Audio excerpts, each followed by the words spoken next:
Welcome সবাইকে আজকের শীর্ষ সংবাদ শিরোনাম দেখার জন্য। আমিরের পোস্ট ঘিরে বিতর্ক। হাসনাত আব্দুল্লাহকে 14 লাখ টাকা তুলে দিল বন্ধুরা। পুনরায় চালু রাফা সীমান্ত। সরাসরি খামেনিকে হত্যার পরিকল্পনা করছে যুক্তরাষ্ট্র। ক্ষমতা পেলে প্রথম বছরেই দুর্নীতি কমাবে জামায়াত, বললেন জামায়াতে আমির। গাজীপুরে ছাত্রদল কর্তৃক নারী ব্যবসায়ী হত্যার অভিযোগে শিবিরের বিক্ষোভ মিছিল। নির্বাচন বানচালের চেষ্টা করছে।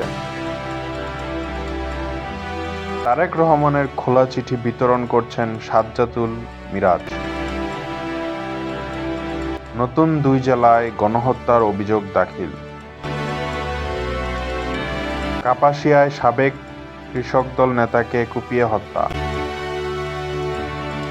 প্রচারণায় ব্যস্ত প্রার্থীরা ভোটারদের দিচ্ছেন নানা প্রতিশ্রুতি। জমে উঠেছে সিলেট 4 আসনের নির্বাচন।